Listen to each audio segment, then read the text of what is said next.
Assalamualaikum warahmatullahi wabarakatuh. Hari ini ketemu sama Ibu Siti Zubaida, guru mata pelajaran kimia di SMA Islam An-Nizam, Medan. Gimana kabarnya anak-anak Ibu semua? Semoga kita semua selalu sehat dan selalu dalam lindungan Allah Subhanahu wa Ta'ala. Jadi hari ini kita akan belajar kimia yang pastinya sangat seru untuk dipelajari. Oke, jadi hari ini kita akan melanjutkan materi minggu lalu ya tentang minyak bumi. Jadi kita masuk minyak bumi bagian yang kedua. Oke, nah apa aja nih yang mau kita bahas di sini? Kita lihat. Yang pertama adalah proses pengolahan minyak bumi. Nah, seperti yang kita tahu ya, banyak banget nih yang kita pakai di kehidupan sehari-hari ternyata itu merupakan produk dari minyak bumi ya, seperti misalnya bensin sebagai bahan bakar, kemudian juga ada solar, LPG, dan lain sebagainya, ya kan? Nah, produk-produk yang kita gunakan yang berasal dari minyak bumi ini kan nggak mungkin ya dari minyak bumi langsung terus bisa gitu aja digunakan, ya kan? Pasti ada proses-proses yang dilalui, ada tahap-tahap yang dilakukan supaya minyak bumi mentah tadi kemudian bisa kita gunakan sesuai dengan kebutuhan kita, ya kan? Jadi ada tahap-tahap yang harus dilalui untuk minyak bumi supaya menjadi produk yang bisa digunakan di kehidupan kita sehari-hari gitu. Nah, apa aja itu kita lihat. Yang pertama adalah destilasi. Ini sebelumnya udah ada sedikit Ibu singgung ya minggu lalu tentang fraksi-fraksi minyak bumi. Kemarin kan Ibu bilang kalau misalnya fraksi-fraksi minyak bumi itu dia dipisah-pisahkan dengan cara destilasi bertingkat atau destilasi fraksional, ya kan? Terus destilasi itu apa, Bu? Nah, destilasi itu merupakan cara pemisahan campuran senyawa berdasarkan pada perbedaan titik didih. Ini yang paling penting ya, dia berdasarkan perbedaan titik didih komponen-komponen penyusun campuran tersebut gitu. Jadi karena titik didih yang berbeda-beda dari setiap komponen, maka ketika dilakukan destilasi, di mana waktu dilakukan destilasi ini dia dilakukan pemanasan ya. Nah, larutan yang memiliki titik didih yang lebih rendah itu akan lebih dulu menguap. Gitu, oke. Nah, larutan yang menguap tadi ini kemudian nanti ada ditampung, ada namanya kondensor. Jadi di kondensor kalau digambar itu dia yang ini kondensor. Nah, di kondensor ini dia uap yang tadinya panas itu didinginkan. Tujuannya supaya uap tadi itu bisa berubah menjadi cair lagi. Kemudian ditampunglah uap yang tadinya udah dicairkan di kondensor, ditampung. Itu dia larutan yang pertama, gitu kan? Kemudian larutan yang kedua yang memiliki titik didih terendah kedua, itu dia akan menguap pada titik didihnya gitu. Jadi misalnya nih yang pertama titik didihnya itu 20 derajat Celcius, maka di suhu 20 derajat Celcius larutan yang pertama atau campuran yang pertama itu akan menguap lebih dulu, ya kan? Setelah menguap didinginkan di kondensor baru kemudian ditampung. Selanjutnya titik didih campuran yang kedua atau senyawa yang kedua itu misalnya 40 derajat Celcius, maka pada suhu 40 derajat Celcius lah si larutan kedua atau senyawa yang kedua itu dia menguap gitu. Nah, setelah menguap sama seperti yang tadi, dia melewati kondensor. Setelah di kondensor dia akan menjadi dingin sehingga yang tadinya fasenya gas atau uap, ya kan, berubah menjadi cair kembali. Kemudian ditampunglah di wadahnya. Itu prinsip kerja dari destilasi gitu ya. Jadi dia berdasarkan pada perbedaan titik didih komponen-komponen dari campuran tersebut gitu. Jadi setiap larutan yang berbeda titik didihnya itu dia akan dipisahkan melalui pemanasan gitu dia. Oke. Nah, selanjutnya itu ada yang namanya cracking. Apa ini cracking? Cracking itu merupakan penguraian molekul-molekul senyawa hidrokarbon yang besar menjadi molekul-molekul senyawa yang lebih kecil. Gitu. Jadi maksudnya gimana, Bu?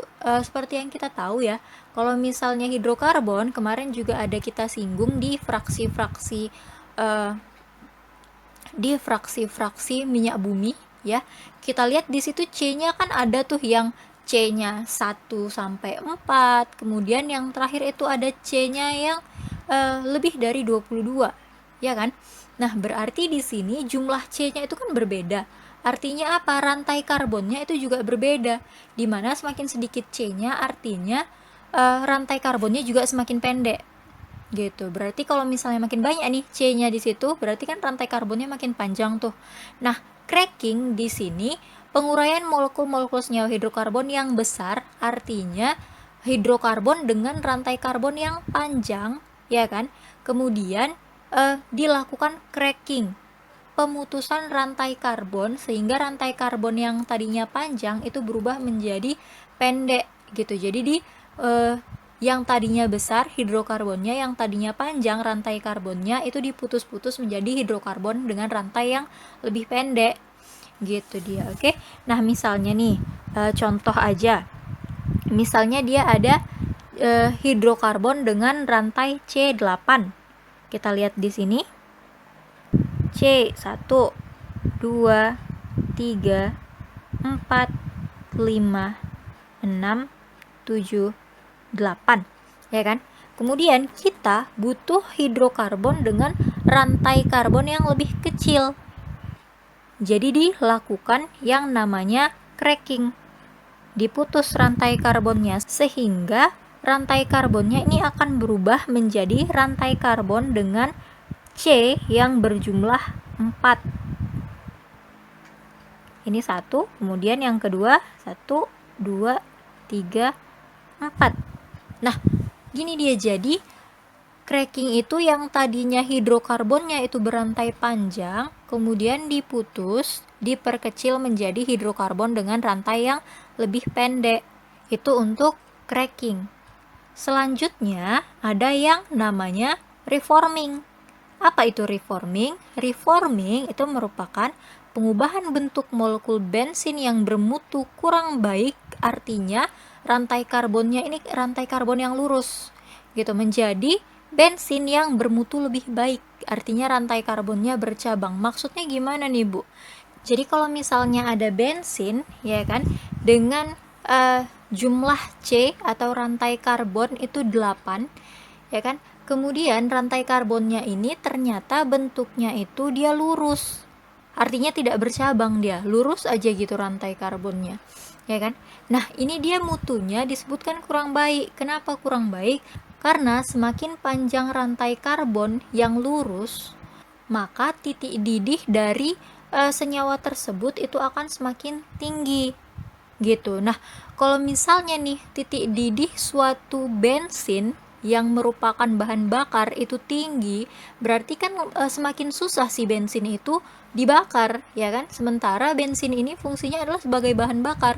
Kalau misalnya bensin itu susah dibakar, maka kualitas dari bensin tersebut itu kurang baik.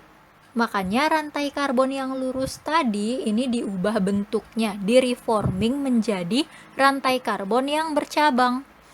Gitu. Tujuannya apa? Supaya rantai lurus tadi ini jadi lebih pendek. Karena kalau misalnya rantainya itu semakin pendek, rantai lurusnya semakin pendek, maka titik didihnya itu akan semakin rendah. Nah, kalau misalnya titik didihnya makin rendah, maka si bensin tersebut kan akan lebih mudah untuk dibakar ya. Gitu. Nah, kalau semakin mudah si bensin dibakar, maka mutu bensin tersebut akan semakin baik. Gitu ya. Jadi itu tujuannya reforming ya. Jadi pertama itu rantai karbonnya lurus, kemudian diubah bentuknya, di-reforming dia menjadi rantai karbon yang bercabang. Tujuannya apa? Tujuannya untuk memperbaiki mutu dari bahan bakar. Gitu dia, oke? Nah, kemudian ada yang namanya polimerisasi. Nah, polimerisasi ini merupakan proses penggabungan antara molekul-molekul kecil menjadi molekul-molekul yang lebih besar dalam sebuah fraksi, sehingga mutu dari produk akhir itu menjadi meningkat. Misalnya nih, penggabungan antara isobutena dengan senyawa isobutana, yang kemudian menghasilkan senyawa isooktana yang merupakan bensin berkualitas tinggi.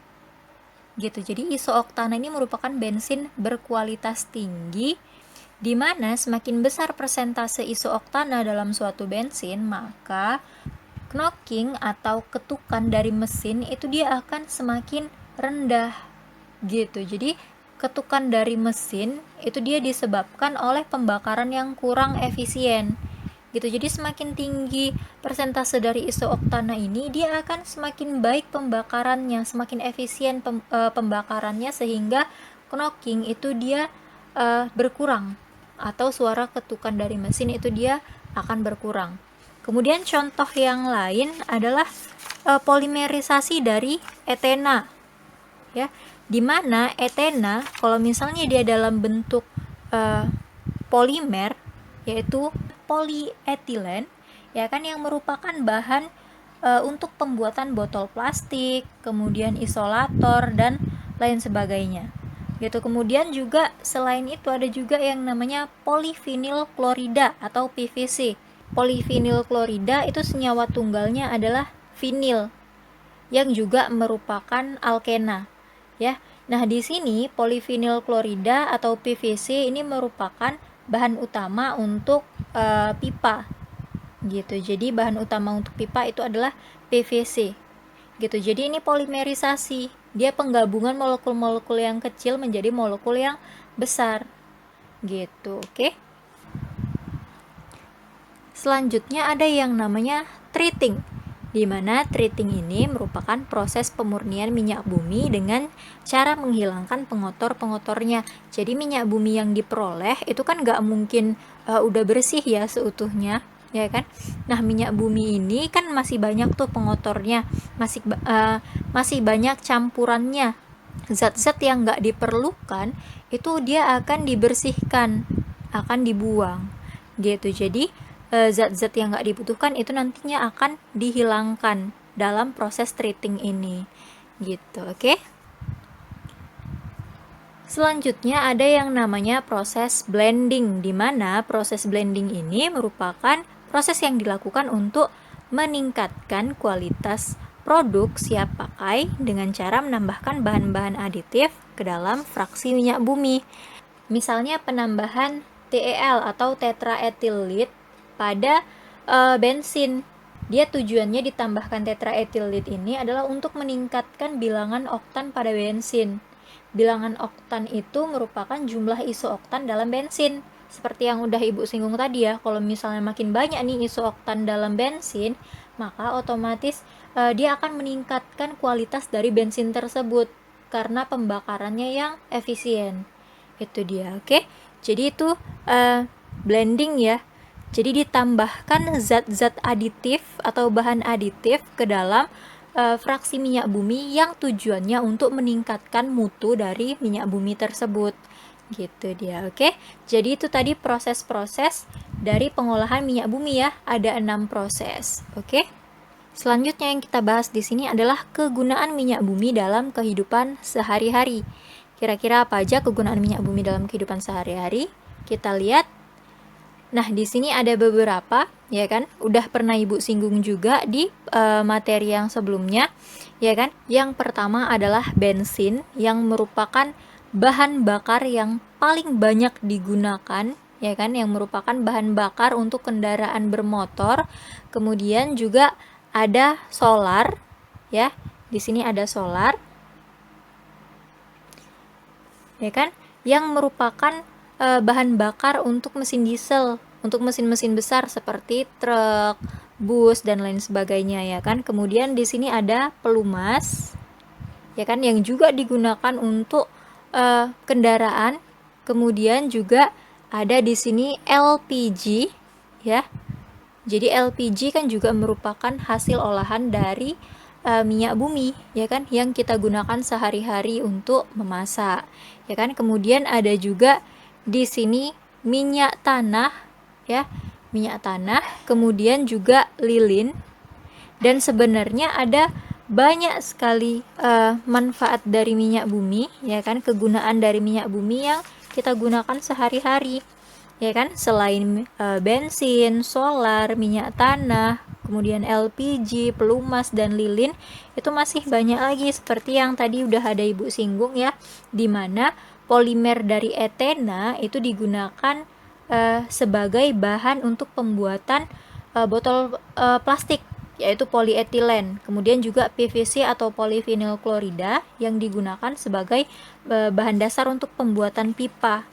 Benzen ini kan juga merupakan senyawa hidrokarbon yang dihasilkan dari proses fraksi-fraksi minyak bumi ya kan? Jadi dia dihasilkan juga, jadi dia ada juga di minyak bumi.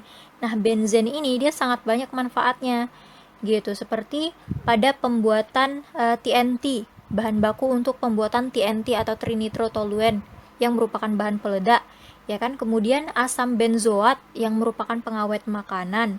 Kemudian sakarin, pemanis, ya kan, pemanis buatan. Kemudian juga bahan-bahan farmasi atau obat-obatan seperti misalnya asam salisilat dan lain sebagainya, gitu. Oke. Selain itu juga ada senyawa-senyawa lain seperti misalnya kloroform, etil klorida, trikloroetilena yang digunakan untuk anestesi, gitu dia. Jadi sangat banyak ya manfaat dari minyak bumi ini untuk kehidupan kita sehari-hari, gitu. Nah, selanjutnya yang mau kita bahas di sini ini adalah dampak negatif dari penggunaan minyak bumi. Kalau misalnya ada kegunaannya, ada dampak positifnya, pasti ada dampak negatifnya juga ya. Nah, di sini apa aja dampak negatif dari penggunaan minyak bumi? Kita lihat yang pertama ada yang namanya efek rumah kaca. Pastinya udah sering dengar ya efek rumah kaca. Jadi efek rumah kaca ini dia disebabkan oleh naiknya konsentrasi gas CO2 atau karbon dioksida di atmosfer karena pembakaran bahan bakar yang berlebihan, sehingga suhu panas bumi meningkat. Jadi karbon dioksida yang dihasilkan dari pembakaran minyak bumi ini dia kan ada di atmosfer ya. Jadi dia memerangkap sinar matahari sehingga menghasilkan pemanasan di bumi, gitu. Kenapa? Karena panas yang tadinya dipantulkan ke bumi, kemudian ketika dipantulkan kembali, ternyata terperangkap oleh gas-gas dari si karbon dioksida tadi. Sehingga panas tadi kan udah terperangkap tuh.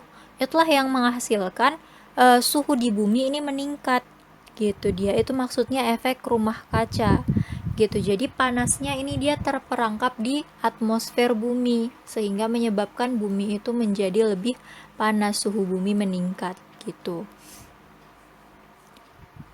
Selanjutnya ada yang namanya hujan asam. Nah, kalau hujan asam ini juga sebenarnya udah nggak asing juga ya, dimana hujan asam ini dia disebabkan oleh belerang, ya kan. Nah, belerang ini kan di materi sebelumnya, di pertemuan sebelumnya itu kan udah ada Ibu singgung sedikit ya, kalau misalnya di minyak bumi itu dia bukan cuman ada unsur karbon dan hidrogen aja, tapi juga ada unsur-unsur lain, yaitu ada belerang, ada nitrogen, terus juga ada oksigen dan sedikit unsur-unsur logam, ya kan. Nah, di sini belerang dan nitrogen dari minyak bumi ini dia bisa bereaksi dengan udara sehingga membentuk sulfur dioksida. Di mana sulfur dioksida ini dia sifatnya sangat berbahaya bagi manusia. Terus selain itu juga kalau misalnya sulfur trioksida, ya kan, yang hasil lain dari reaksi antara sulfur dan oksigen itu hasilnya adalah sulfur trioksida, di mana sulfur trioksida ini merupakan gas yang sangat reaktif, gitu. Sehingga ketika dia bereaksi dengan air, ya kan, air yang turun dari air hujan, dia akan menghasilkan asam sulfat. Kemudian selain itu juga si nitrogen yang udah bereaksi dengan oksigen ini dia bisa menghasilkan asam nitrat ketika dia bercampur dengan air. Nah, asam sulfat dan asam nitrat yang tadinya udah bercampur dengan air hujan inilah yang akan turun, gitu. Jadi terjadilah hujan asam, gitu dia, yang pastinya sangat berbahaya, gitu ya. Selain penggunaannya, ternyata pengangkutan minyak bumi ini juga berdampak terhadap lingkungan. Ada dampak negatifnya. Karena pengangkutan minyak bumi ini kan kebanyakan dilakukan di laut ya. Jadi pengangkutan minyak bumi ini dia bisa mengakibatkan pencemaran air. gitu. Nah, pencemaran minyak pada laut itu dia dapat mematikan kehidupan yang ada di laut itu gitu, terutama berbagai jenis ikan. Bukan cuma berbagai jenis ikan aja ya, tapi juga flora yang ada di laut tersebut gitu. Jadi dia bisa mematikan bagi flora dan fauna yang ada di laut yang dijadikan tambang minyak bumi ini gitu dia. Oke. Jadi itu tadi dampak dari penggunaan minyak bumi sekaligus pengangkutan dari minyak bumi gitu. Oke, bisa dipahami ya. Oke, sekian pembelajaran kita untuk hari ini. Sampai ketemu di video pembelajaran yang berikutnya. Jangan lupa like, komen, dan share video ini. SMA Islam An-Nizam, unggul, cerdas, Islami. Assalamualaikum warahmatullahi wabarakatuh.